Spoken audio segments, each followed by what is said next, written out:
தந்தை, மகன், தூய ஆவியின் பெயராலே ஆமென்.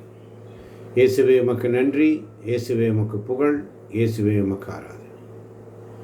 இயேசுவிடம் காத்திருந்து கவலை மறந்துள்ளேன்.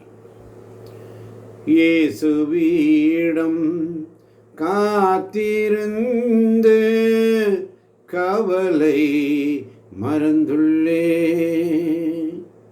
இயேசுவிடம் காத்திருந்து கவலை மறந்துள்ளேன். மகிமை பொழியுமே, கிருபை இறங்கிடுமே. மகிமை பொழியுமே, கிருபை இறங்கிடுமே. இரவும் பகலும் உம் பிரசன்னம் நிரம்பிடுமே. இரவும் பகலும் உம் பிரசன்னம் நிரம்பிடுமே.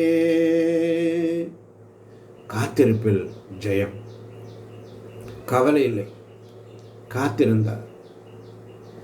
சங்கீதம் 27:14 சொல்வதை போல ஆண்டவருக்காக காத்திருக்கணும், துணிவோடு இருக்கணும். உன்னுடைய உள்ளம் வலிமை பெறும். ஆண்டவருக்காக காத்திரு. அவர் உங்களை கவனித்துக் கொள்வார் என்பதால் உங்கள் கவலைகள் அனைத்தையும் அவர் மேல் விட்டுவிடுங்கள். அவர் உங்களை கவனித்துக் கொள்வார், மறந்துடாதீங்க. கவலை என்ன செய்யும்? கவலை நாளைக்கு நடக்காத விஷயத்தை இன்றைக்கு சுமந்து கொண்டிருக்கிறோம். நாளைக்கு நடக்காத விஷயத்தை இன்றைக்கு சுமந்து கொண்டிருக்கிறோம். உங்களுடைய தூக்கம் போச்சு, சமாதானம் போச்சு, ஆரோக்கியம் போச்சு, ஜபம் போச்சு, நிம்மதி போச்சு, எல்லாம் போச்சு. அவர் உங்களை கவனித்துக் கொள்வார் என்பதால் உங்கள் கவலைகள் அனைத்தையும் அவர் மேல் விட்டு விடுங்கள். வேதம் தெளிவாக சொல்லும். இயேசு அழகாக சொல்றார், நாளைய கவலை நாளைக்கு, அந்தந்த நாளைக்கு அந்தந்த நாள் உள்ள தொல்லையே போதும். மற்ற நற்செய்தியை வாசித்து பாருங்கள். இப்போ இயேசுவிடம் காத்திருப்பது என்றால் என்ன?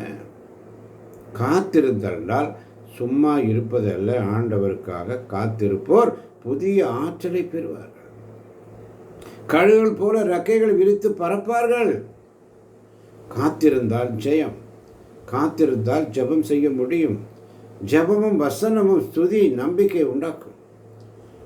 சும்மா இருப்பது அல்ல, பார்வையாளர்களாக அல்ல, பங்கேற்பார்களாக. காத்திருத்தல் என்றால் என்ன? அவரை நம்புவது. சங்கீதம் அழகாக சொல்லும், உன் வழியை ஆண்டவரிடம் ஒப்படைத்து விடு, அவரையே நம்புகிறு, அவரே உனக்காக செயலாற்றுவார். நான் ஓடலை, நான் ஓட மாட்டேன், ஆண்டவர் என்ன ஓட்டுவார். நான் நடக்க மாட்டேன், அவர் என்ன நடத்துவார். சும்மா இருப்பதில் அவர் கையை பிடிச்சுக்கணும். ஆண்டவரே நீங்கள் ஏன் கையை பிடிச்சுக்கணும்? நான் கையை பிடிச்சேன்னா ஒருவேளை விட்டுடுவேன். உன் வழியை ஆண்டவரிடம் ஒப்படைச்சிரு, அவரையே நம்பீர், அவரே உனக்காக செயலாற்றுகிறார். காத்திருத்தல். மூன்றாவது காரியம், சரியான நேரத்தை எதிர்பார்த்திருக்கும். சபரியாளர் 3:11 தெளிவாக சொல்லுகிறது, அவர் அனைத்தையும் அதனதன் காலத்தில் செம்மையாக செய்கிறவர். அவசரப்பட்டா வேஸ்ட் ஆகிடும். இப்போ காத்திருக்கும் போது கவலை எப்படி மறக்கும்? கவலையை அவருடைய காலில் வச்சிருங்க.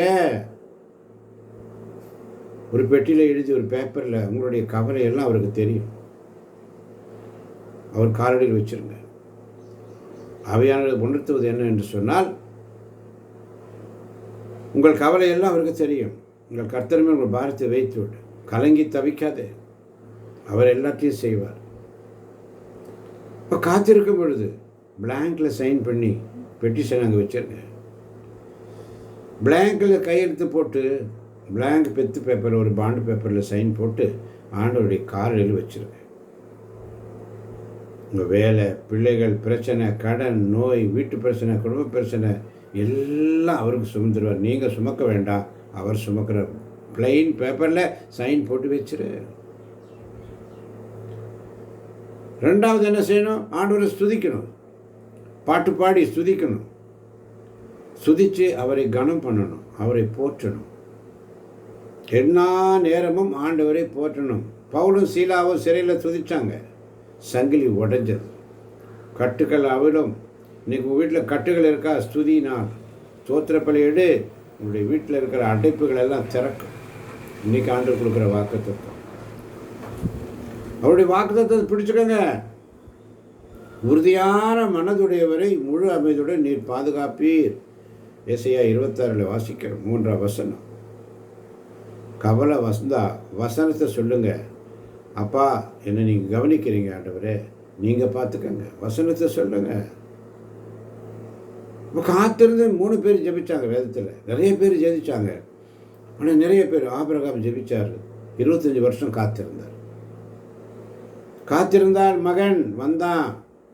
கடவுள் தாமதிக்கல, திட்டமிட்டு கொடுத்தார். சிமியோன் பாருங்க, வயசானவர், ஆலயத்தில் காத்திருந்தார். இயேசுவை நான் பார்க்கணும், அவரை பார்க்காம நான் மறிக்க மாட்டேன் என்று ஆவியானவரால் உணர்த்தப்பட்டார். அதுக்காக அவர் காத்திருந்தார். தூய ஆவியினால் அழைத்து வரப்பட்டார். லூக்கா நற்செய்தி 2:35 வாசிச்சுப்பார். சிமியோன் எப்படி காத்திருந்தார்? நான் இயேசுவை பார்க்கணும், அவருடைய முகத்தை பார்க்கணும். தோமையார் சொன்ன மாதிரி நான் அவருடைய உடலை தொடரணும், அவர் கைகளை பார்க்கணும், ஆணி பாய்ந்த கரங்களை நான் பார்க்கணும், தொடரணும், விழாவில் கை விட்டு பார்க்கணும்.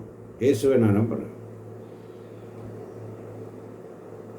காத்திருந்து ஜெபித்தார், அவரும் ஜெபித்தார். தோமாவுடைய ஜெபம் அப்படியா இருந்தது, நான் இயேசுவை பார்க்கணும், அது ஜெபந்தான். இயேசு கல்வாரிக்கு முன்னாடி தோட்டத்தில், கெத்செமனே தோட்டத்தில் காத்திருந்து ஜெபிச்சார்.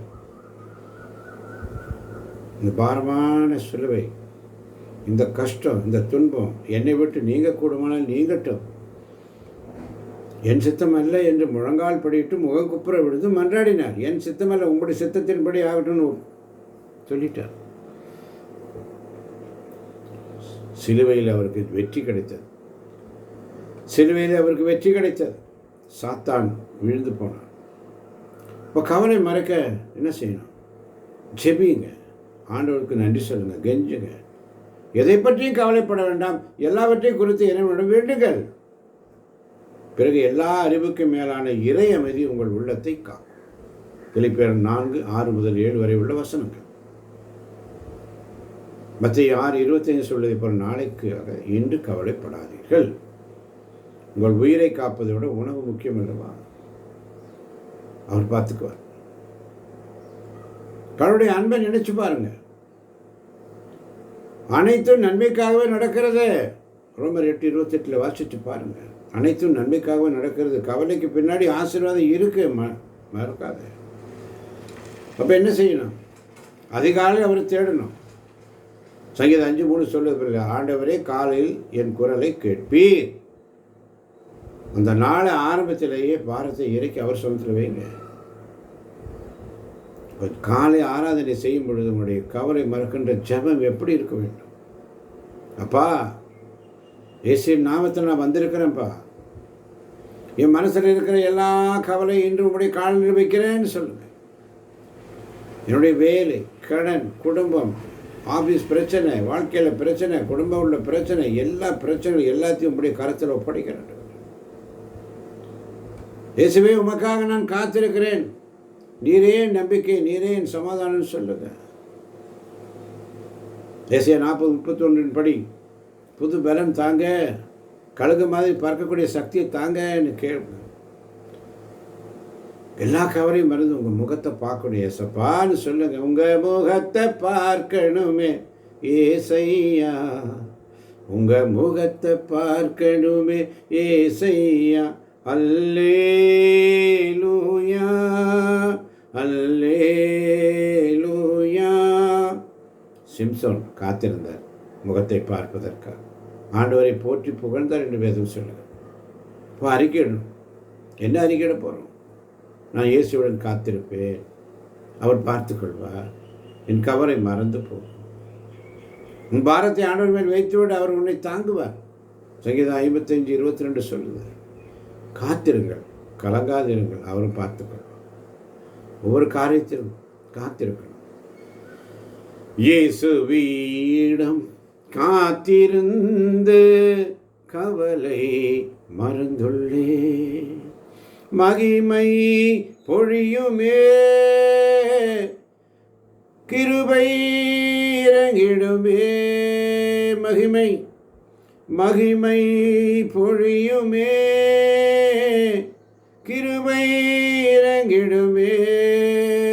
இரவும் பகலும் உன் பிரசன்னம் நிரம்பிடுமே.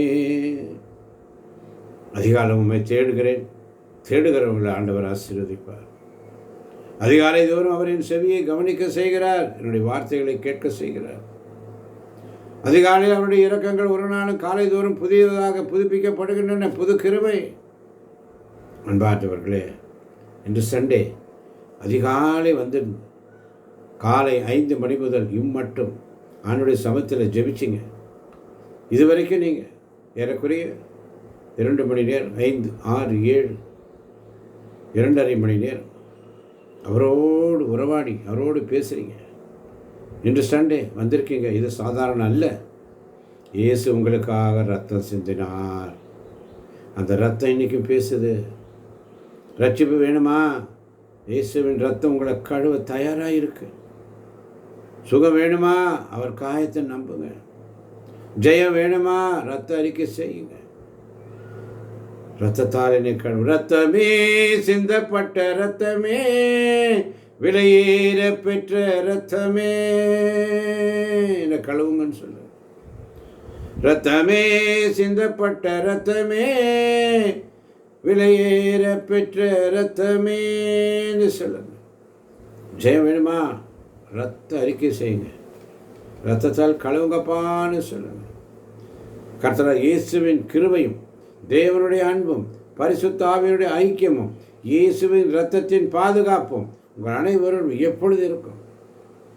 மறந்துடாதீங்க, மறந்துடாதீங்க. அதிகாலையில் உம்மை தேடுகிறேன், தேடுவர்கள் ஆசீர்வதிப்பார். அதிகாலை தோறும் அவர் செவியை கவனிக்க செய்கிறவர். அதிகாலை அவருடைய இரக்கங்கள் புதுப்பிக்கப்படுகிறது. ஒப்பு கொடுங்க. உங்கள் திரு இருதய ரத்தத்தால் என்னை கழுவும் ஆண்டவரே. திரு ரத்தம் இதயத்திலிருந்து ஒழுகிற வெளியேறப்பட்ட ரத்தத்தினால் இன்னைக்கு அதிகாலையில் என் குடும்பத்தை, என் சபையை, என் ஊழியத்தை கழுவுங்கப்பா. அதிகாலையை மனசாட்சி உடைய ரத்தத்தினால சுத்திகரிங்கப்பான்னு செப்பிங்க. என் வீட்டுக்கு 4 மூலையிலும் உடைய ரத்தத்தை தெளிக்கிறேன் ஆண்டவர்.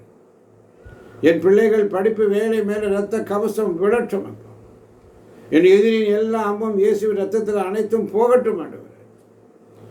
ரத்தமே சிந்தப்பட்ட ரத்தமே, விலையேற பெற்ற ரத்தமேன்னு சொல்லி, ரத்தமே ஜெயம். இயேசுவின் ரத்தம் ஜெயம். ரத்தமே எனக்கு விடுதலை, ரத்தமே எனக்கு சமாதானம். இயேசுவின் நாமத்தில் பிதாவே.